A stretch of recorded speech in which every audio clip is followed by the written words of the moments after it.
loi, la parole, la doctrine, l'enseignement, la vérité, la vie. Maranatha! Maranatha! On acclame très fort le Seigneur. Alléluia! Amen!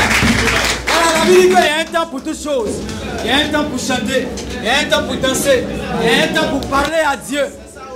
Et puis il y a un temps pour que Dieu te parle aussi. Alléluia! Nous avons parlé à Dieu. Et le moment est venu pour que Dieu en retour puisse également nous parler. Alléluia! Il a dit que sans lui on ne peut rien faire. Nous allons lui demander de nous aider pendant ce moment. Alléluia! Que le Seigneur conduise ce moment au nom de Jésus-Christ. Qu'il bénisse la prédication de sa parole au nom de Jésus-Christ. Que le Seigneur bénisse le prédicateur au nom de Jésus-Christ. Qu'il permette que le prédicateur demeure dans la limite des Écritures au nom de Jésus-Christ. Amen. Que tout ce qu'il va dire, que tout ce qu'il va déclarer et confesser, que ce soit conforme à la doctrine du Seigneur. Amen. Que tout ce qui est déviation doctrinale, que tout ce qui est raisonnement, que tout ce qui est levain des pharisiens, levain des Rhodes, que cela s'éloigne du prédicateur au nom de Jésus-Christ. Amen. Nous allons prier également pour nous, que le Seigneur nous dispose à être attentifs à tout ce qui sera dit. Amen. Afin que nous puissions comprendre, retenir et mettre en pratique au nom de Jésus-Christ. Amen. Que tout ce qui est distraction, que tout ce qui est somnolence, que tout ce qui est esprit d'égarement, c'est-à-dire ton corps est ici, mais ton esprit est quelque part là-bas. Alléluia. Que cela s'éloigne de nous au nom de Jésus. Alléluia. On prie le Seigneur pour lui confier ce moment, afin qu'il bénisse ce moment au nom de Jésus-Christ.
Amen. Voilà, depuis l'Ancien Testament, le livre d'Exode, le peuple de Dieu a demandé que Dieu vienne pas en personne pour parler. Alléluia. Amen. Parce que quand Dieu descend, c'est gâté. Tremblement de terre, tonnerre, mon fumée, mon cher. Mon cher. Alléluia. Et donc ce matin, le Seigneur a promis qu'il allait le faire. Ce matin encore, il s'est choisi un instrument. Le frère Félix, le serviteur de notre Seigneur Jésus-Christ, comme il s'est fait affectueusement appelé. Alléluia. Voilà, nous allons recevoir non pas un frère. Alléluia. Non pas un simple homme, mais le porte-parole de Dieu ce matin. Alléluia. Celui qui va nous parler de la part de Dieu. Pour faire du bien à notre âme. Pour restaurer notre âme. Pour instruire notre âme. Pour permettre à nos âmes de grandir spirituellement et parvenir à la maturité spirituelle. Alléluia. Donc nous allons par des acclamations, des cris de joie, recevoir comme il se doit le porte-parole de Dieu Tout-Puissant ce matin. Le Père Félix, c'est le serviteur de notre Seigneur de Christ. Alléluia. Alléluia.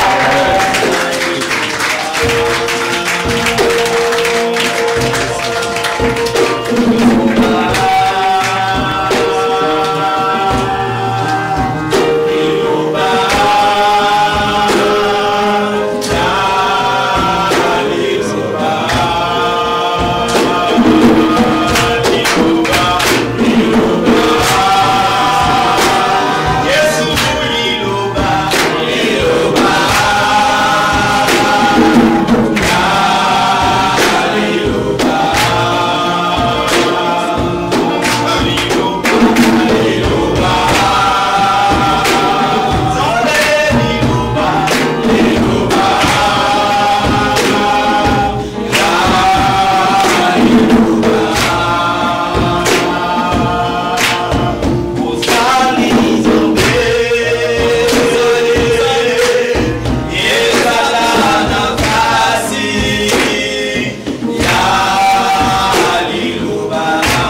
La magnificence. Gloire au Seigneur Jésus. Que le Seigneur nous bénisse. Est-ce qu'on peut acclamer le Seigneur? Shalom, shalom, shalom à tous les frères et sœurs qui nous suivent depuis les réseaux sociaux. Amen. Et ceux qui sont présents ici. Vraiment que le Seigneur vous bénisse, qu'il vous fortifie. Amen. Vous pouvez encore acclamer le Seigneur pour votre présence ici. Amen. Que le Seigneur nous bénisse. Amen. Vous pouvez vous asseoir dans l'amour du Seigneur. Voilà, je suis encore heureux d'être là encore ce matin. En tout cas, ce mois de février, je suis béni. Voilà, parce que c'est un honneur, c'est une grâce d'être présent devant vous, pour vous donner la parole du Seigneur, pour vous porter les oracles du Seigneur. Parce que je ne suis pas mieux que mes frères, je ne suis pas mieux que quiconque. Je ne suis pas le plus éloquent aussi. Mais c'est une grâce que le Seigneur me fait. Voilà pourquoi je voudrais rendre gloire et bénir le nom du Seigneur pour cette grâce. Nous étions là le dimanche passé et nous avons parlé du thème la dîme est-elle d'actualité? On avait fait une première partie et par la grâce de Dieu, le serviteur de Dieu, le serviteur de notre grand frère du moins, Thierry, a voulu que je vienne pour parachever l'enseignement. Donc c'est pour cela que je suis là. Mais avant de pouvoir continuer, j'aimerais, comme un bon pédagogue, essayer de faire un résumé avec vous. Parce que c'est vous qui étiez là. Voilà, c'est vous qui avez écouté. Donc il fallait que je revienne vers vous afin de voir au moins si vous suivez et si vous avez retenu quelque chose. Parce qu'il ne faudrait pas parler en vain. Voilà, quand nous parlons à des personnes et nous prions Dieu pour que ces personnes comprennent. Parce que la Bible dit, au point où nous sommes parvenus, nous devons faire quoi? Marcher d'un même pas. Donc que le Seigneur vous bénisse. Donc j'aimerais que quelqu'un se porte au moins volontaire pour nous expliquer au moins ce qu'il a compris. Parce que le dimanche passé, nous avons mis l'accent sur l'Ancien Testament, comme on l'appelle couramment, sur l'ancienne alliance. Voilà, sur l'ancien Israël. Comment tout se passait là-bas. On a essayé d'expliquer. Donc, est-ce qu'il y a un volontaire pour au moins résumer ce qu'il a compris? Voilà. Un frère, une soeur, ouais, soyez libérés. Hein. Est-ce que quelqu'un peut nous faire un résumé rapide de ce qu'il a compris dimanche passé? Ou bien vous voulez que j'interroge? D'accord. Donc, on va demander, la dîme, c'est quoi? C'est quoi la dîme? Parce qu'on avait défini la dîme. Voilà, une sœur pour répondre à ça. Les sœurs, c'est l'argent, la maîtrise. Une sœur, voilà, une sœur remplie de conviction. Voilà, même si elle a peur, mais qu'elle se lève au moins pour dire, c'est quoi la dîme? On attend le mot dîme, dîme, dîme. C'est quoi si? Les sœurs ne sont pas là? Oui, la sœur, c'est que tu veux lever, mais voilà, vas-y. Voilà.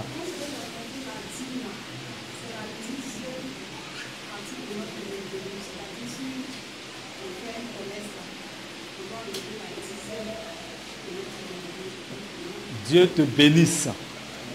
Elle a dit, la dîme, c'est la 10e partie d'un revenu. Et c'est ce qu'on avait dit. Donc c'est de ça que nous parlons.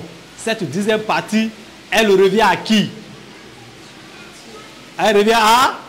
Voilà. Donc on ne donne pas la dîme à un être humain. C'est à Dieu qu'on donne. Mais dans l'Ancien Testament, à qui on donnait la dîme? Oui, frère? Dans l'Ancien Testament, on donnait la dîme. Après, il y a eu Abraham. Oui. On avait donné la dîme à Dieu. Oui. Et aussi, après, il y a eu les Lévites. Oui. Où le peuple Israël Oui. donnait, à qui le peuple Israël donnait la dîme. D'accord. Donc, dans cet testament, il y a eu 2 temps. Le premier temps, c'est à qui on remettait direct. À Dieu. Et maintenant, un autre temps, on remettait aux Lévites. Que Dieu avait choisi. Ah, d'accord. Donc, le frère, il a très bien compris. Dans le premier temps, on remettait la dîme à Dieu parce que c'était sa part. Or, comme en ce temps, Dieu était seulement en alliance avec des individus. Un individu du moins. Voilà. Comme vous allez voir dans Genèse, jusqu'à ce qu'avant qu'on arrive à Exode, Dieu traitait seulement avec une personne. Donc, Dieu avait cette aisance de venir chez la personne pour venir réclamer sa dîme et partir. Mais quand on est arrivé à l'Exode, là tout Israël a quitté l'Égypte pour venir dans le désert afin de cheminer pour aller vers Canaan. Là, ils n'étaient plus une personne. Parce qu'ils sont rentrés en 70, mais ils sont sortis après des millions. Or, les millions de personnes, Dieu ne pouvait pas se promener chez eux pour prendre la dîme avec eux. Donc Dieu, qu'est-ce qu'il fait? Il s'est choisi quelqu'un au milieu d'abord d'Israël. Il n'a pas pris quelqu'un ailleurs. Il n'a pas pris un étranger ailleurs. Il a pris au milieu d'Israël. Il a choisi un parmi les enfants d'Israël qui s'appelait Lévi. Et il a pris sa tribu et il a dit, bon, vous allez recevoir la dîme qu'on me donne. Et quand vous allez recevoir, moi je vais vous dire ce que vous allez faire avec. Donc dans l'Ancien Testament, il y a eu 2 étapes pour la réception de la dîme. Voilà, il y a eu d'abord Dieu même qui percevait, ensuite Dieu a choisi des gens qui perçoivent. Ensuite, lorsque Dieu prend Lévi, il dit à Lévi, ah, toi tu ne dois pas faire travail, tu ne dois rien faire, mais tu dois seulement percevoir ma dîme, pardonner le péché du peuple, faire telle chose. Maintenant, Dieu signe un contrat entre lui et puis Lévi, puisque quand quelqu'un travaille pour toi, il faut faire quoi?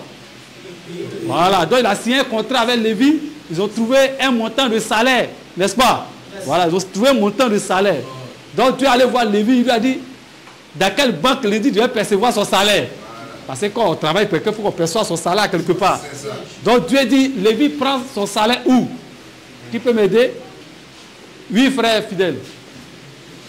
Lévi prend son salaire dans l'église. Amen. Bon, on est encore dans l'Ancien Testament, hein? Donc là, on ne parle pas d'église. Dans l'Ancien Testament, Oui. Lévi prend son salaire dans le peuple. Voilà, il prend son salaire au milieu des enfants d'Israël. Donc tout ce que les enfants d'Israël devaient donner à Dieu, il le remettait à Lévi. Et Dieu, comme il avait un contrat interne entre lui et puis Lévi, qu'est-ce qu'il a dit à Lévi? Tout ce qu'on va te donner là, de ma part là, c'est ton salaire. Donc la dîme devenait le salaire des Lévites. C'est pas ça? Donc c'est là qu'on s'est arrêté et on est maintenant, on va passer à la deuxième étape. Mais avant de commencer, il y avait une partie que j'avais dit, mais je vais essayer de répéter pour qu'on puisse introduire. On a dit que Israël, dans nous, notre temps, c'est ceux qui sont chrétiens. Voilà. C'est ceux qui sont chrétiens. Ceux qu'on appelle chrétiens, là, c'est eux qu'on appelle Israël. On va le voir, Israël spirituel. Vous voyez? Donc, pour être chrétien, ce n'est pas le baptême. Ce n'est pas le baptême d'eau qui fait de toi un chrétien. Vous comprenez? Ce qui fait de toi un chrétien, c'est l'acceptation de ce que tu as entendu. Donc, quand on est en train de prêcher et que tu entends, parce que la foi vient de ce que... Donc, quand tu entends, ça crée foi en toi. Dès que ça crée foi en toi et que tu as accepté, automatiquement, tu es chrétien devant Dieu. Tu es chrétien devant Dieu. Maintenant, on démontre aux gens qu'on est chrétien en allant faire quoi? Prendre son baptême. Mais est-ce que avant que tu fasses la démonstration devant les hommes là, tu n'es pas chrétien? Parce que Dieu sonde les cœurs et les reins. Donc Dieu sait que tu es chrétien. Or, la vie de Dieu et la vie des hommes, qu'est-ce qu'il compte? C'est pour Dieu. Donc dès que tu crois ce que moi je suis en train de prêcher, ce que moi je suis en train d'enseigner, et que tu apportes foi à ça, et que tu arrêtes d'aller là où tu étais avant. Et parce que quand on entend l'évangile, on fait une comparaison entre là où on était et puis ce qu'on vient d'entendre. Automatiquement, on fait un choix. Parce que si tu dis ce que moi je dis est vrai, ça veut dire que là où tu étais, vous êtes dans quoi? Dans le faux. Tu as jugé directement. Si tu acceptes ce que moi j'ai dit, c'est que tu as jugé que là où tu étais là, c'est faux. Maintenant, si c'est là où tu étais, il prêchait même chose comme moi, tu vas dire quoi? C'est mon frère parce qu'il prêche même chose comme moi. Mais dès que tu te rends compte que ce que je dis est différent de là où tu es, frère, soeur, tu as jugé tu as jugé et tu as fait ton choix. Ton choix, c'est de dire que ce que moi je prêche est biblique et c'est ça qui est la vérité. Or, celui qui suit la vérité, il reçoit quoi? La vie éternelle. Or, toi, c'est la vie éternelle qui t'intéresse. Donc, le fait que tu as entendu automatiquement, toi et puis moi, on devient combien? Un. Mais on devient un par rapport à quoi? Par rapport à quoi? Par rapport à la doctrine, sois béni frère. Par rapport à ce que tu as entendu, par rapport à l'enseignement que tu viens dans. Donc automatiquement, nous deux, on fait partie de la même assemblée. Automatiquement, moi et puis toi, on fait partie de la même assemblée. C'est fini. Parce que l'assemblée là, c'est qui unit des frères et des sœurs là. Ce n'est pas leur présence physique. Ce n'est pas ça qui est l'assemblée. L'assemblée des saints, c'est ceux qui partagent la même doctrine, le même enseignement et la même croyance. C'est ça qu'on appelle assemblée des saints. C'est l'assemblée des saints qui est là. Donc je voulais faire cette précision. Aujourd'hui, Dieu a fait grâce. Par les réseaux sociaux, beaucoup d'hommes peuvent nous entendre. Beaucoup d'hommes peuvent entendre la vraie prédication. Et puis ils croient. Ils arrêtent d'aller là où ils partaient avant.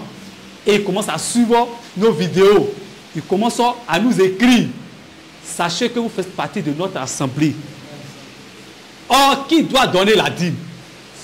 C'est celui qui fait partie d'Israël. Les étrangers ne font pas partie d'Israël. Mais celui qui fait partie d'Israël, automatiquement, il est de l'assemblée d'Israël. Or, celui qui croit en ce que moi j'enseigne, ce que je prêche, automatiquement, il fait partie de la même assemblée que moi. Donc, si tu fais partie de la même assemblée que moi, quoi est le plus normal? De donner ta dîme. Parce que la Bible dit de donner quoi? De faire part de tous tes biens à celui qui fait quoi? Non, celui avec qui tu pries. Celui avec qui tu marches. Celui avec qui tu t'assois dans le même temple. Donc si tu crois que un prédicateur t'enseigne et il te fait grandir spirituellement dans ta foi, dans ta marche, frères et sœurs, quelle que soit la distance, apporte-lui ta dîme. Tu n'as pas péché. Au contraire, tu prends plaisir à la loi de Dieu. Tu prends plaisir à la loi de Dieu. Donc, ne pensez pas que, comme on est distant, je n'ai pas encore pris mon baptême, je suis loin. Non. Si ce jour-là où tu m'entendais prêcher, tu entendais le grand frère Thierry prêcher, ou bien un frère prêcher, la même doctrine que je suis en train d'enseigner, si tu étais là en présentiel, tu allais faire quoi? Tu allais dire, je crois, je prends mon baptême. Automatiquement. Marc 16, 15 à 16 ans, ça s'applique directement à toi. Parce que celui qui croira et qui sera quoi? Donc, frère, tous ceux qui ont cru à la prédication de notre grand frère Thierry, à moi ma prédication, à la prédication de notre frère, sachez que nous faisons partie de la même assemblée. Et c'est vous, les enfants de Dieu, c'est vous, les Israélites spirituels, qui doivent faire quoi? Donner votre dîme. Donc, comprenez ça, c'est cette précision que je voulais faire. Parce que j'ai reçu beaucoup d'appels en semaine. Il y a plein qui m'ont écrit pour qu'on les éclaire sur cette partie parce que c'était un peu tiraillé. Sachez que vous êtes un avec nous parce que nous partageons la même doctrine et que c'est par nous que vous êtes édifiés. Amen. Amen. Que le Seigneur nous bénisse. Amen. Donc nous allons introduire aujourd'hui notre la dernière partie de notre étude qui est la dîme est-elle d'actualité 2. Aujourd'hui, nous allons nous concentrer beaucoup sur le Nouveau Testament. Voilà, parce que nous avons fini avec Israël physique. On va rentrer maintenant dans Israël spirituel. Donc nous allons lire, on va se tenir debout, on va lire le verset introductif. Voilà. Matthieu chapitre 28, le verset 29, le verset 19 au verset 20. Vas-y frère. Matthieu chapitre 28. Oui. À partir du verset 19. Allez. Oui. Faites de toutes les nations des disciples. Les baptisant au nom du Père. Oui. Du Fils. Oui. Et du Saint-Esprit. Oui, c'est ça. Et enseignez-leur. Voilà. À observer tout ce que je vous ai prescrit. Merci. Et Et voici, Amen. je suis avec vous tous les jours, Oui. jusqu'à la fin du monde. Amen. Point. Sois béni, frère. On peut s'asseoir. Donc, voici l'ordre du Seigneur qu'il a laissé à ses disciples, les apôtres, avant de partir. Il dit, enseignez-les à observer tout ce que je vous ai prescrit. Donc, Jésus a fait des prescriptions avant de partir. Jésus a donné des enseignements à ses apôtres avant de partir. On va voir si ces enseignements-là, la dîme est dedans. Je vous répète, dans la Bible, tu peux avoir un mot et ne pas avoir son sens. Ou tu peux avoir le sens du mot sans avoir le mot lui-même. Mais c'est la même chose. Si je dis, il a pris mon porte-monnaie sans que je m'en rende compte et il a fui. Et ça, c'est le sens ou bien c'est le mot? C'est le sens. Maintenant, le mot c'est quoi? Voleur. Un voleur. Vous voyez? Donc, c'est comme ça la Bible est écrite. Vous voyez? Donc, dans la Bible, tu peux avoir le sens d'un mot et puis ne pas avoir le mot. Tu peux avoir le mot sans avoir le sens. Il arrive aussi, des fois, tu as les deux. Il arrive que des fois, on te donne le mot en haut et puis les phrases qui vont suivre en bas là, c'est l'explication du mot. Il peut arriver, mais ces trois procédés existent dans la Bible car c'est le langage de notre Père. Et nous, les enfants de Dieu, nous la comprenons. Donc celui qui dit, dis-moi, montre-moi un verset. Un verset. Où Jésus dit, il est Dieu. C'est qui lui? Tu dis ça là, nous, quand tu dis ça, pour toi tu as posé question. Or pour nous, tu es en train de t'amuser. C'est insensé. Parce que il y a un monsieur même de la Bible, il dit lui il est Dieu. Même je peux te montrer un homme dans la Bible, lui aussi, il se sont rassemblés dans un stade, il dit que lui aussi, il dit sa voix, c'est la voix de Dieu. Mais ce qui est arrivé à cet homme-là, c'est Dieu qui connaît. Et puis, ce n'est pas des étrangers qui lui ont dit ça, hein? C'est des insensés de juifs qui ont eux-mêmes entendu la voix de Dieu sur une montagne, et ils se rassemblent autour du monsieur, et puis ils disent non, ça c'est la voix de Dieu. Dieu dit, mais ce blasphème était de haut niveau. Sur place. S'il meurt, s'il meurt, ils vont dire, ah, c'est crise cardiaque. La Bible dit qu'il a pourri sur place. C'est ça. C'est-à-dire que quand quelqu'un meurt, là, il faut au moins 2 ou 3 jours pour qu'il pourrisse. Mais le monsieur, dans le stade où ils étaient, où les gens l'ont dit, non, non, sa voix, c'est pas la voix de Dieu. Automatiquement, Dieu l'a frappé, il a pourri sur place. Et Dieu voulait montrer que non, on ne joue pas avec ça. Donc ceux qui disent, il faut montrer où Jésus a dit, il est Dieu, vraiment, que le Seigneur ait pitié de vos âmes. Parce qu'il ne t'a jamais aimé, que tu ne sais pas. Sinon nous on sait. Amen. Donc, dans les prescriptions que Jésus a données à ses disciples, nous savons qu'il a dit quoi dans Matthieu 5 ans? Matthieu 5, Voilà. versets 17 à 19. Oui. Ne croyez pas Oui. que je sois venu pour abolir la loi Oui. ou les prophètes. Oui. Je suis venu Oui. non pour abolir, Voilà. mais pour accomplir. Voilà. Car, je vous le dis en vérité, C'est ça. tant que le ciel et la terre Oui. ne passeront point, Attention. il ne disparaîtra pas Attention. de la loi Attention. un seul iota Attention. ou un seul trait de lettre Oui. jusqu'à ce que Oui. tout soit arrivé. Voilà. Celui donc Voilà. qui Écoutez au bien. verset 19, Écoutez bien, ça c'est Jésus qui met les gens au défi. Écoutez bien ce qu'il va dire. Il dit quoi? celui donc Oui. qui supprimera l'un de ses plus petits des commandements et qui enseignera aux hommes Oui. à faire de même Oui. sera appelé Oui. le plus petit dans le royaume des cieux. Amen. Mais Oui. c'est lui qui observera Oui. et qui enseignera à les observer, Oui. celui-là Oui. sera appelé grand Oui. dans le royaume des cieux. Merci frère. Ouais. Ouais, moi comme je vais être grand, c'est pour ça que j'enseigne. Vous comprenez non? Ça fait partie d'une prescription de Jésus. C'est un enseignement de Jésus. Or, Matthieu 28, il a dit quoi au verset 20? Il dit, enseignez-les à observer tout ce que je vous ai prescrit. Donc, ça, c'est une prescription de Jésus. C'est Jésus qui a dit ça. Il dit, la loi et les prophètes, là, non seulement lui n'est pas venu pour toucher à ça, il n'est pas venu pour enlever quelque chose, ni pour ajouter quelque chose. Mais s'il y a un malhonnête, un insensé, qui se dit que lui, il est dans le conseil de Dieu. Donc quand Dieu prend conseil là, quand Dieu prend décision, c'est à lui Dieu demande conseil. Si ce dernier vient et puis il enlève quelque chose, et puis non seulement il ne s'arrête pas là, hein, il enlève quelque chose, mais il va enseigner même aux autres à enlever quelque chose encore et à ne pas suivre. Il dit ce dernier sera appelé le plus petit. Or le plus petit là, vous connaissez où ils vont? C'est les voisins d'à côté.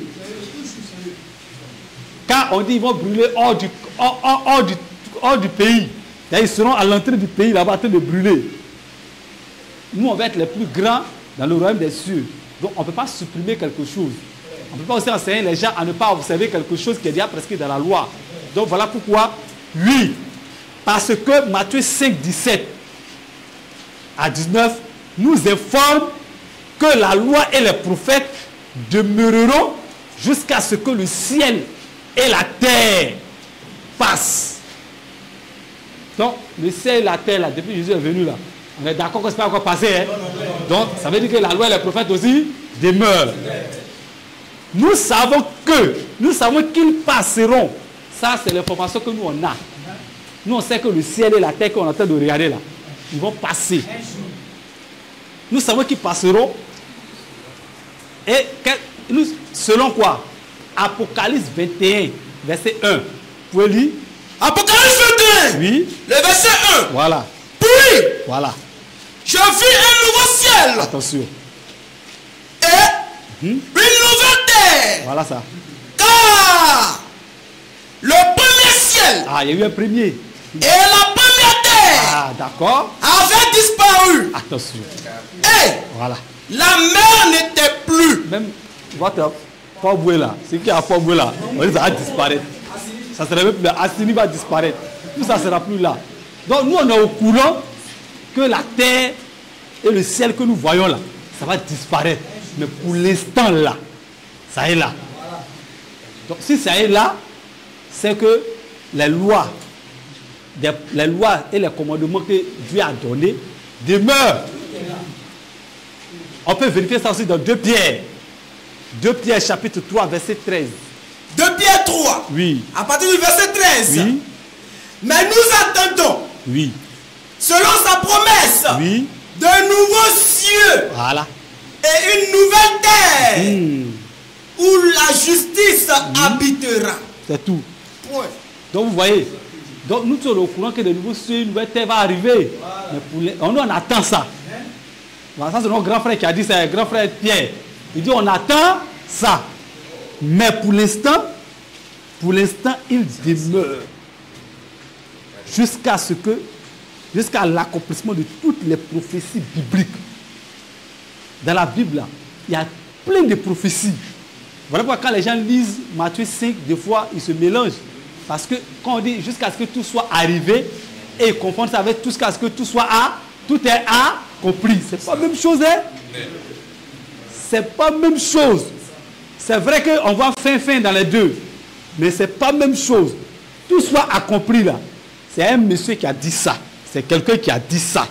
Et ce qu'il a dit là, ça le concernait lui. Parce qu'il était question de lui dans la loi des prophètes. Dans la loi et les prophètes.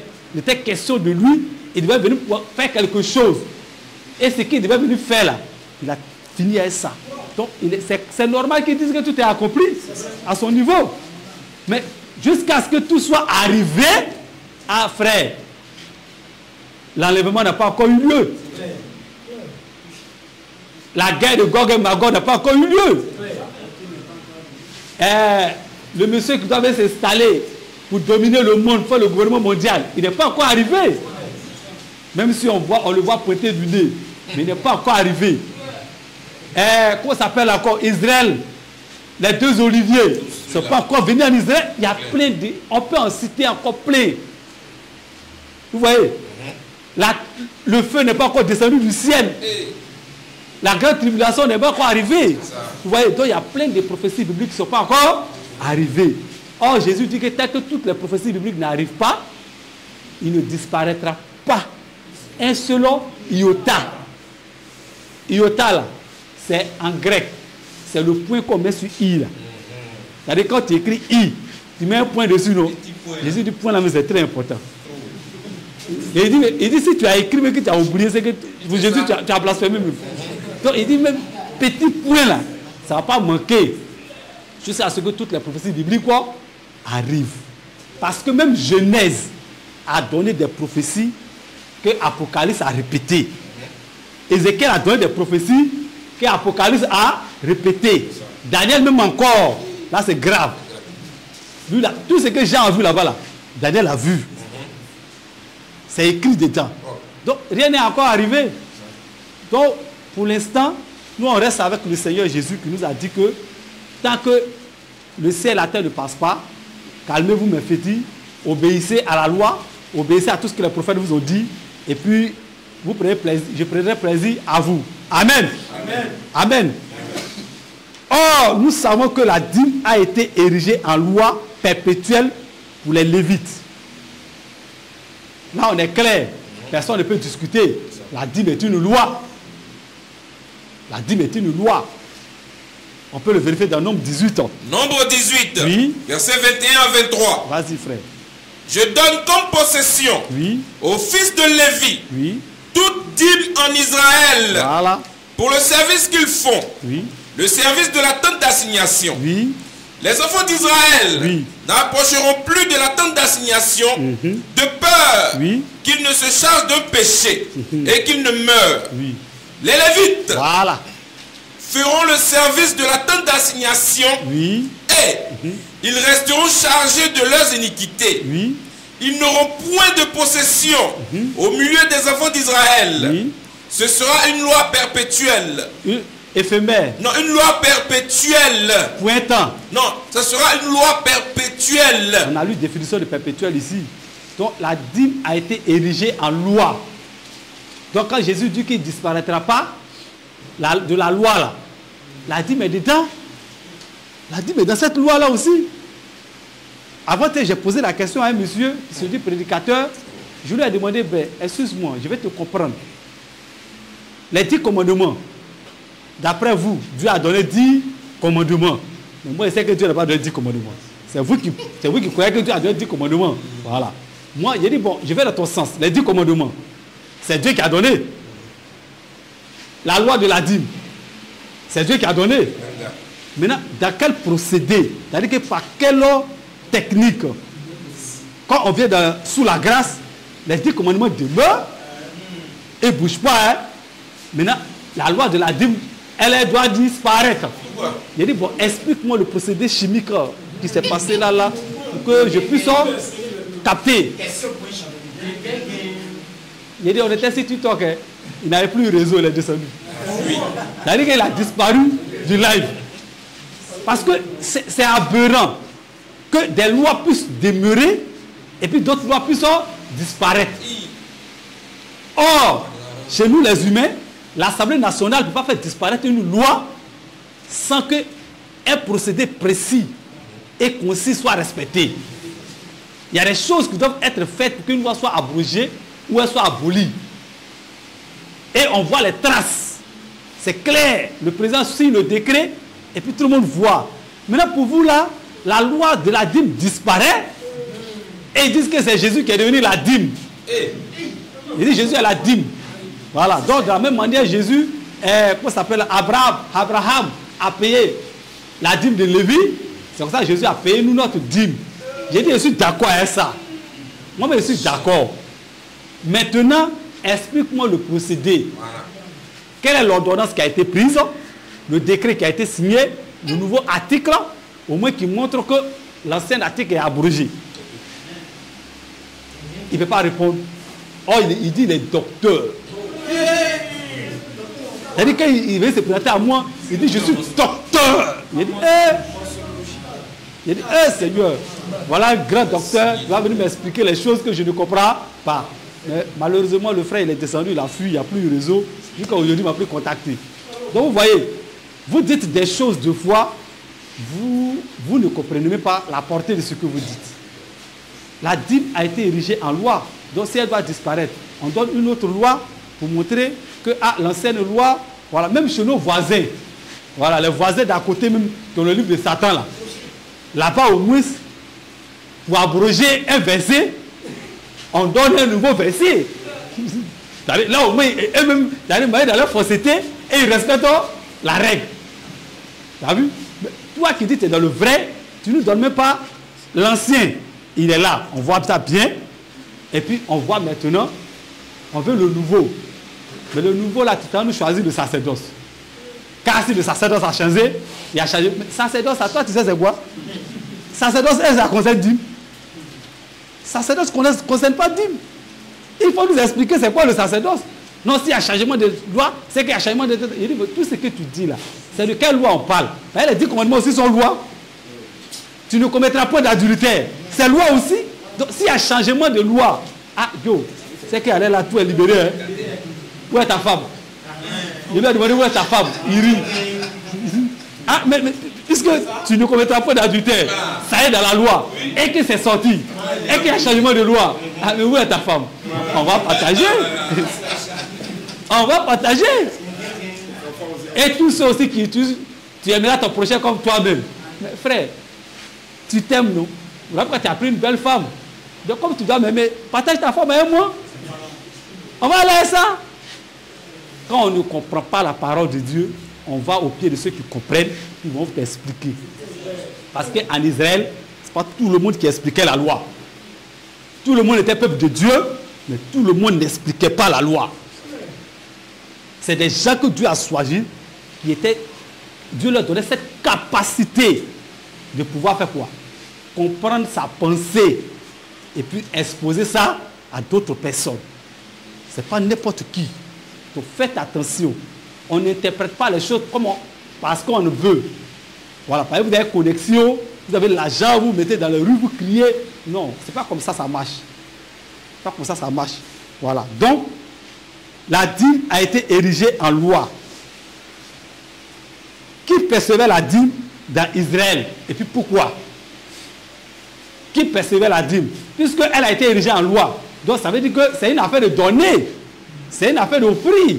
Donc qui devait recevoir ça? Ça c'est un rappel. Frère, lis-moi le verset de Nombre 18, 1 à 7. Nombre 18. Oui. Le verset 1 à 7. Oui. L'Éternel dit à Aaron, Oui. toi et tes fils, Oui. et la maison de ton père avec toi, Oui. vous porterez la peine des iniquités commises dans le sanctuaire. C'est ça. Toi et tes fils avec toi, Oui. vous porterez la peine Oui. des iniquités commises Oui. dans l'exercice de votre sacerdoce. Fais aussi approcher de toi Oui. tes frères, Voilà. la tribu de Lévi, C'est ça même. la tribu de ton père, Oui. afin qu'ils Oui. te soient attachés Oui. et qu'ils te servent lorsque toi et tes fils avec toi, Oui. vous serez devant la tente du témoignage. Voilà. Ils observeront ce que tu leur ordonneras et ce qui concerne toute la tente. Voilà. Mais ils ne s'approcheront ni des ustensiles du sanctuaire, ni de l'autel, de peur que vous ne mouriez, eux et vous. Au verset 4. Oui. Ils te seront attachés et ils observeront ce qui concerne la tente d'assignation pour tout le service de la tente. Aucun étranger n'approchera de vous. Vous observerez ce qui concerne le sanctuaire et l'autel, afin qu'il n'y ait plus de colère contre les enfants d'Israël. Au verset 6.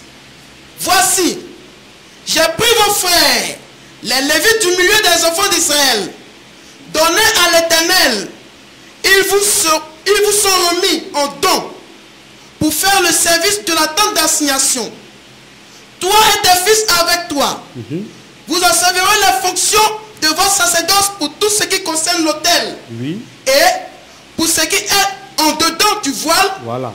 c'est le service que vous ferez. Voilà. Je vous accorde en pur don l'exercice du sacerdoce. L'étranger qui s'approchera Oui. sera mis à mort. Amen. Sois béni, frère. Donc ici, nous voyons, c'est clair. Dieu prend Israël.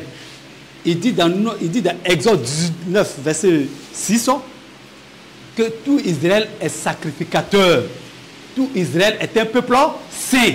Ça, c'est Dieu qui le dit dans Exode 19, 6. Mais dans tout le monde est saint, tout le monde est sacrificateur là. Il choisit maintenant les Lévites. Parce que eux, il leur confie une tâche particulière. Donc, c'est eux qui doivent percevoir la dîme. Au verset 26, verset 21 à 26, vous allez voir qu'il va apporter encore une précision. Nombre 18, verset 21 à 26. Oui, oui. Je donne comme possession aux fils de Lévi Voilà. toute dîme en Israël, Oui.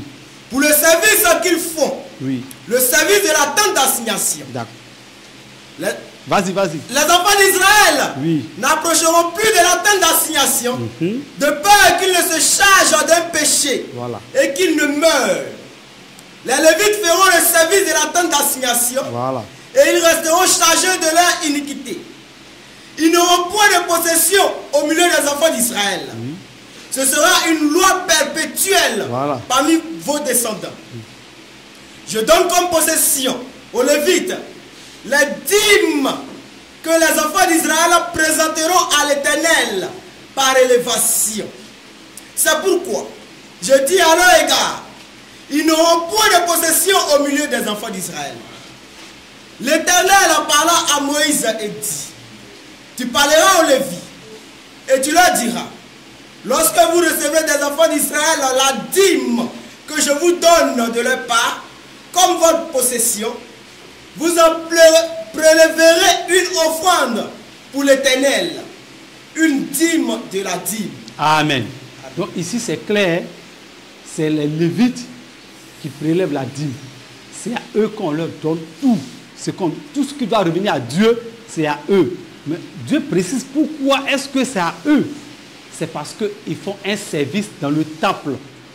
Ils font un service dans la tente d'assignation. C'est là qu'ils font le service. Tout ce qui est au-dedans du voile, c'est le service qu'ils font. Voilà pourquoi Dieu leur demande qu'on leur donne la dîme qui lui revient. Mais on leur donne pourquoi? Verset 31. Au verset 31. Oui. Vous la mangerez en un lieu quelconque. Oui. Vous Oui. et votre maison. Oui. Car c'est votre salaire Oui. pour le service que vous faites dans la tente d'assignation. Voilà. Dieu dit c'est parce qu'ils font un service. Ils font un travail pour lui. Voilà pourquoi lui leur donne ça comme salaire. Retenez bien le mot, hein. Il leur donne ça comme salaire. Donc, un salaire là, c'est un droit. Ce n'est pas une affaire de négociation. Je travaille pour toi, tu me payes. C'est clair, il n'y a pas affaire de négociation dedans. Vous comprenez?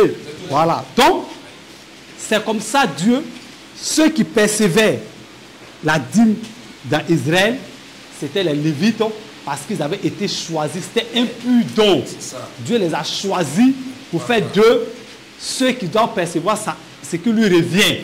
Parce que Dieu les a pris, pour les a engagés, les a embauchés pour faire un travail que lui, Dieu seul est capable de faire. C'est Dieu seul qui peut faire le travail qu'eux font là. Maintenant, Dieu qualifie des gens comme il a qualifié Bessaleel. Il a qualifié Bessaleel, il a mis en lui un esprit d'invention pour que Bessaleel invente beaucoup de choses. De la même manière aussi, il a qualifié les Lévites et surtout la famille d'Aaron pour quelque chose particulièrement. Maintenant, on est d'accord que c'est Israël qui paye, qui donne la dîme. On est d'accord que c'est les Lévites au sein d'Israël qui percevaient la dîme. Maintenant, est-ce que nous qui sommes sous la grâce, est-ce que nous on est Israël? Question. C'est la question que les gens se posent. C'est ça. Attends, non. Mais ça concernait Israël. C'est ça. Oh, pourtant, 10 commandements, ça le concerne. Vous ne savez pas où lui, il a croisé Dieu, puis Dieu lui a donné ça. Mais quand il s'agit de l'argent, là, quand il s'agit de ses biens, automatiquement, il y a des questions qui viennent dans son esprit. Mais non, il est dans l'Ancien Testament. Ça, c'est la loi. Est-ce que l'Église est Israël? Question. Donc, on va tenter de répondre à ça. L'Église est-il Israël? Donc, on va vérifier ça dans Romains. Romains 9, Vas-y, frère. versets 6 à 8. Merci. Ce n'est point à dire Oui. que la parole de Dieu soit restée sans effet. Ah. Car Car Oui. tous ceux qui descendent d'Israël Oui. ne sont pas Israël. Attention. Et Hein? pour être la postérité d'Abraham, Oui. ils ne sont pas tous ses enfants. C'est ça.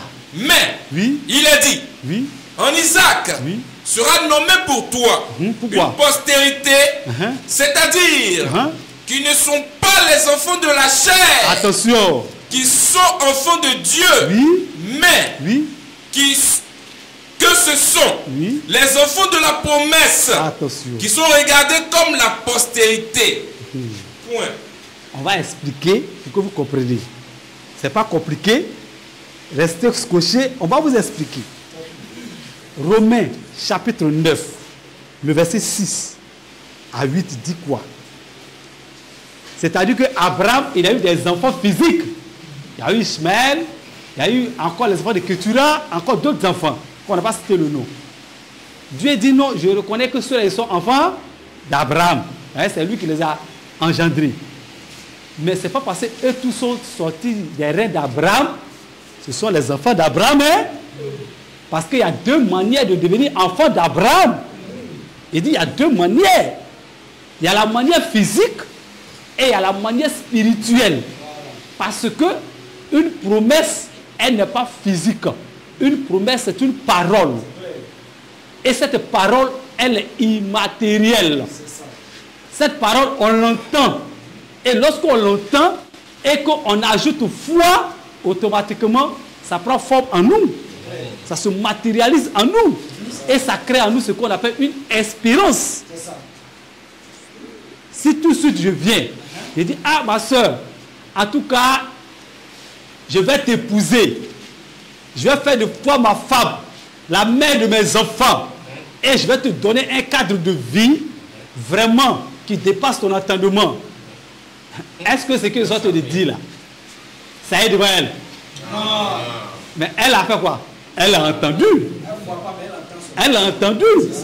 Mais lorsqu'elle apporte foi en ça, mais quand elle me voit venir, c'est quoi elle voit? Elle voit quoi? C'est ça l'espérance. C'est ça l'espérance. Oui? C'est de ça qu'il parle ici. Parce que Ismaël était là.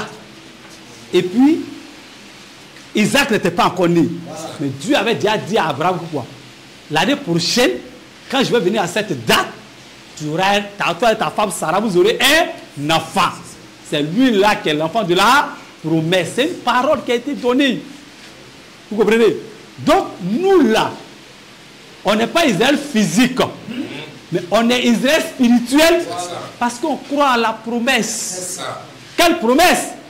Où a-t-elle été donnée? Jean 1, 12 à 14. On va voir. Jean 1, oui. Le verset 12 à 13. Oui. Mais Oui. à tous ceux qui l'ont reçu, Oui. à ceux qui croient en son nom, Voilà. elle a donné le pouvoir. Attention. Elle a donné le pouvoir Oui. de devenir enfant de Dieu. Attention. Devenez quoi? Enfant de Dieu. De leur papa. Enfant de Dieu. leur maman. Enfant de De leurs Dieu. parents. Enfant de Dieu. Pourquoi? Lesquels Attention. sont nés Oui. non du sang, Bah, ah. ni de la volonté de la chair, Ah, donc mon père n'a rien à voir dedans. ni de la volonté de l'homme, Ah, donc ma mère n'a rien à voir dedans. mais Oui. de Dieu. Alléluia. Vous comprenez? Voilà comment nous on devient Israël. Voilà comment nous, l'Église devient Israël. On a entendu une parole, on a cru à cette parole, et cette parole nous donne la capacité de devenir enfants de Dieu. Parce que nous ne sommes plus nés de la chair, mais nous sommes nés de la parole qu'on a entendue. Et cette parole-là, elle vient de qui? Dieu. Donc automatiquement, la femme qui écoute les promesses que je lui fais et qu'elle est d'accord avec ça, automatiquement, elle va porter le nom de qui? Elle devient la femme de qui? C'est toi ta femme. Mais si nous on a entendu parole de Dieu qu'on a cru, on devient son épouse. C'est aussi simple que ça. C'est aussi simple que ça. Donc nous, on est enfants de Dieu, on est Israël par rapport à la parole. On dit deux témoins, il vaut mieux que un. On va prendre le deuxième témoin. Jean 3. Jean 3. Vas-y frère. Le verset 5 à 6. Merci. Jésus répondit. Voilà. en vérité, je vous le dis. Si un homme ne naît d'eau et d'esprit, il ne peut entrer dans le royaume de Dieu. Ce qui est né de la chair, attention, est chair. Hein? Et ce qui est né de l'esprit est esprit. Mais c'est simple. Point. L'eau là, c'est quoi, frère? Jacques 15:3. L'eau là, c'est quoi? On va parler, ils vont dire, eh non, là, ils ne vont pas parler de parole, ils ont dit l'eau.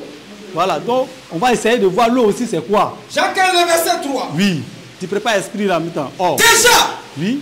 vous êtes purs. Attention, nous sommes quoi? Vous êtes purs. Oh, les enfants de Dieu sont purs. À cause de la parole. Non, de la naissance de vos parents. De la parole. Comment t'as porté dans son ventre? Non, de la parole. Nous, on est purs à cause de la parole. Que je vous ai annoncé. Or, qui est pur dans le monde entier? C'est Dieu. C'est le seul pur. C'est lui seul qui est saint. Donc, si nous on est saint, c'est qu'on appartient à qui?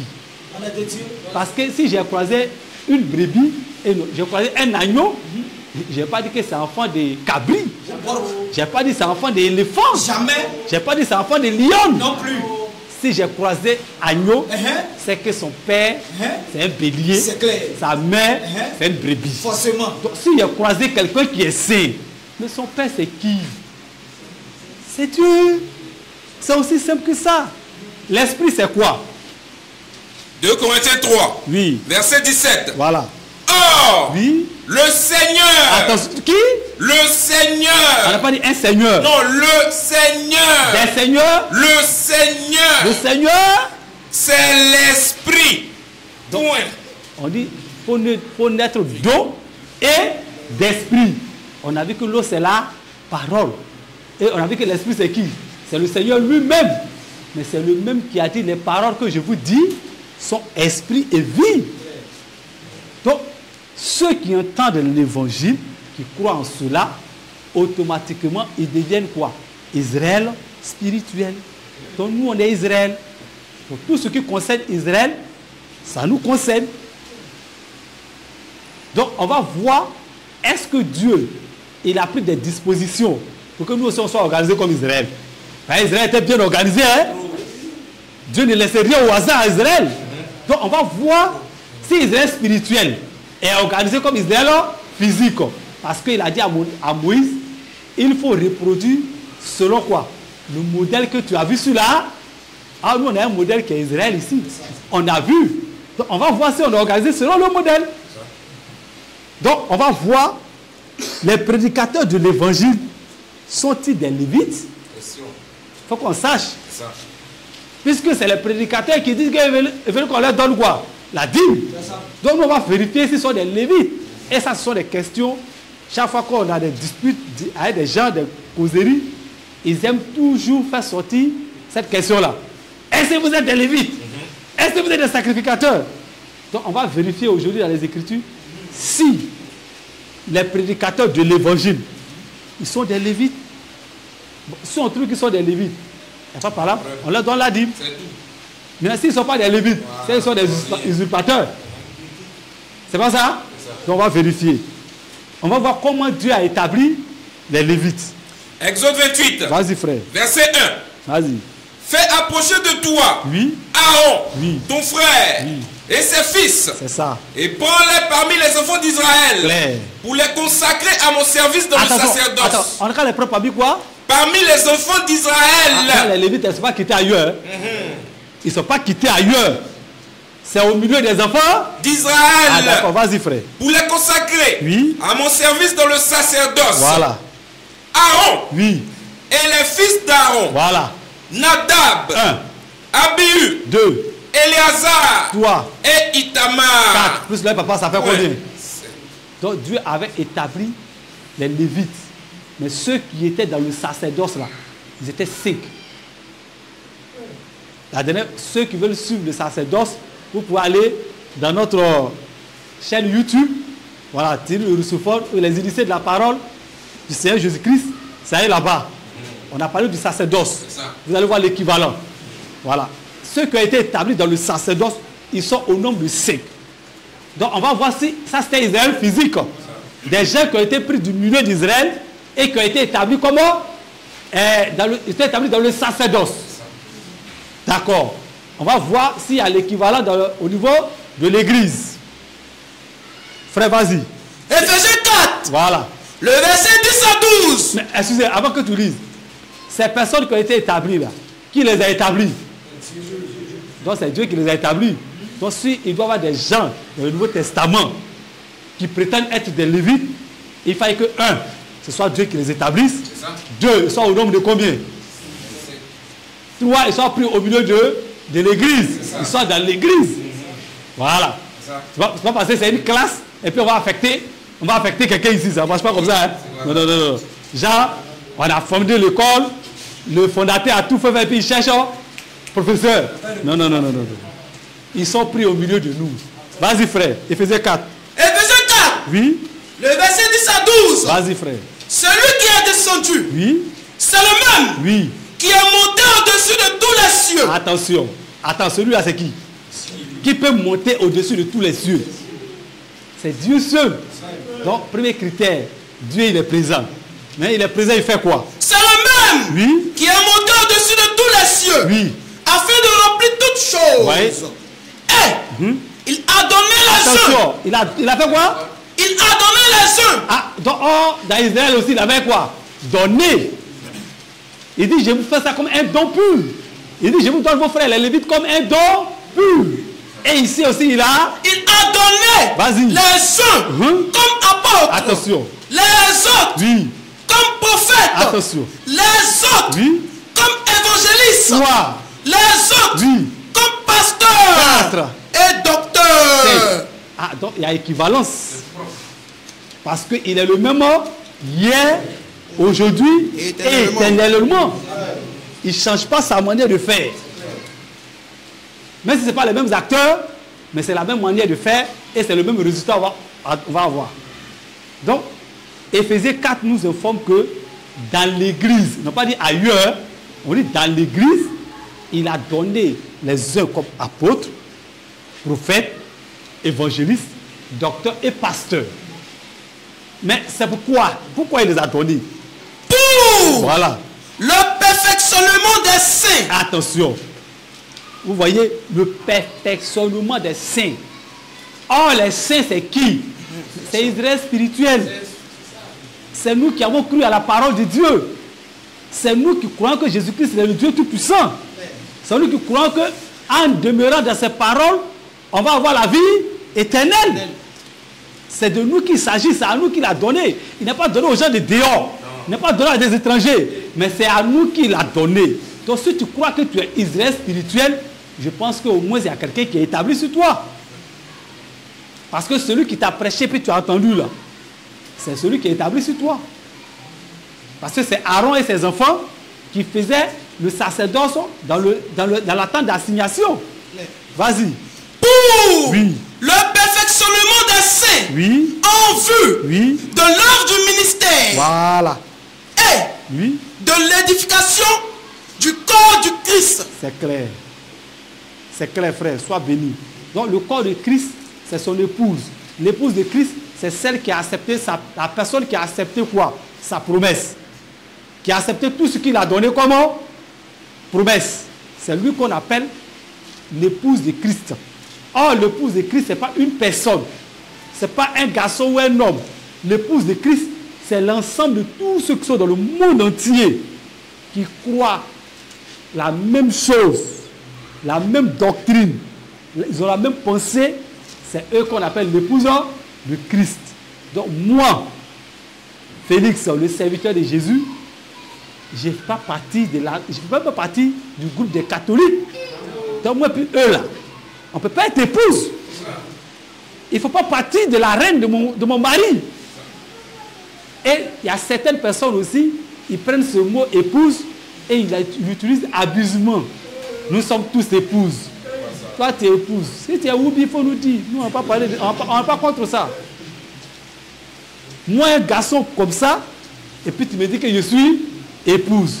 C'est scandaleux ce que tu dis. C'est scandaleux. Et moi, je crois des gens qui te disent, homme de Dieu, pasteur, prophète, ils sont capables de dire ça. Ils me disent, non, nous tous on est épouses de Christ. Donc la femme a le droit de prêcher. Que toi tu épouses, non? Je lui ai dit, tu es marié? Il ne voulait pas répondre. Je lui ai dit, d'accord, si tu allais m'envoyer ta femme, je lui ai dit que non, je suis épouse à elle. Tu allais ni l'heure. Ne mélangez pas les choses. L'ensemble des croyants du monde entier, sur toute la planète, forment l'épouse de Christ. Mais l'épouse de Christ, ce n'est pas un chrétien. Ce n'est pas la même chose. Un chrétien ne peut pas être l'épouse de Christ. Mais il fait partie, parce qu'une femme a plusieurs membres. Elle a plusieurs membres. Donc mon orteil, ce n'est pas mon corps. Mais mon orteil fait partie de mon corps. Les poils du nez, ce n'est pas mon corps. Mais les poils du nez font partie de mon corps. C'est comme ça que vous devez comprendre la chose. Donc quand on parle d'épouse de Christ, ce n'est pas le fait qu'une seule personne est une épouse. Donc ici, Dieu donne les pasteurs, les prophètes, les évangélistes et les apôtres pour qu'ils puissent perfectionner, pour qu'ils fassent l'œuvre à laquelle il les a appelés, le ministère auquel il les a appelés. Amen. Amen. On va essayer de vérifier l'équivalence. Parce qu'on a dit que Israël physique et Israël spirituel ont été organisés par le même Dieu. Donc il faut qu'on voie l'équivalence de ce qu'ils valent. Voilà. Donc on va lire Nombre 3, versets 6 à 7. Voilà. Nombre 3, 6 à 7. Nombre 3. Oui. Versets 6 à 7. Oui. Fais approcher la tribu de Lévi. Oui. Et tu la placeras devant le sacrificateur Aaron. Oui. Pour qu'elle soit à son service. Oui. Ils auront le soin Oui. de ce qui est remis à sa garde. Oui. Et à la garder. Oui. De toute l'assemblée. Oui. Devant la tente d'assignation. Oui. Ils feront le service du tabernacle. Voilà. Point. Donc ici, nous voyons que l'église d'Israël physique, Dieu avait choisi des personnes pour faire quoi? Pour travailler pour elle. Mais ils travaillaient où? Dans le temple. Dans le désert, on appelle ça tabernacle. C'est quand ils ont pu conquérir Canaan, qu'ils ont fait quoi? Ils ont bâti un temple. Vous voyez? Donc de la tente, c'est passé à un temple. Donc la tente d'assignation et le temple, c'est la même chose. Seulement que la tente, on pouvait la transporter, puisque en ce moment, ils n'étaient pas encore fixés. Maintenant, le temple, ça veut dire que là, ils sont maintenant assis. C'est la même chose pour nous. Pour l'instant, nous sommes dans une tente. On prie dans une tente. On est dans une école. Si tout de suite, le propriétaire de l'école dit, ah, les frères, il veut faire des travaux, doit aller chercher un autre endroit. On se déplacera ailleurs pour se réunir pour prier. Mais lorsqu'on aura les moyens, lorsqu'on va conquérir nos poches, et puis on va aller payer un terrain, on va bâtir notre temple. Mais là, on est fixé. Là, le service se passe dans le... Personne ne peut venir nous chasser. C'est la même chose qui s'est passée avec Israël. Tant qu'ils étaient encore en route pour Canaan, la tente d'assignation se déplaçait avec eux. Et quand ils sont arrivés et qu'ils ont choisi Jérusalem, Dieu a choisi Jérusalem comme capitale, ils ont construit quoi? Le temple de Salomon, et c'est là-bas que le service se faisait. On va voir quel est le temple de Dieu. Parce que si les pasteurs, les prophètes, les apôtres sont vraiment des lévites, il fallait qu'ils travaillent dans un temple. Il fallait qu'ils travaillent dans une tente d'assignation. Donc on va voir où eux travaillent. On va voir Nombre 1 Corinthiens 3. 1 Corinthiens chapitre 3, le verset 9 si je ne me trompe pas. 1 Corinthiens 3, 9. C'est ce qui est écrit. Après le 8. Oui. Non, c'est 1 Corinthiens 3, 16 à 17. Tu vois ça? Là. D'accord, donc lisez le verset avant. 1 Corinthiens 3, 9. Oui. Car Oui. nous sommes ouvriers avec Dieu. Oui. Vous êtes le champ de Dieu. Oui. L'édifice de Dieu. Oui. Vous voyez, ici l'apôtre est clair.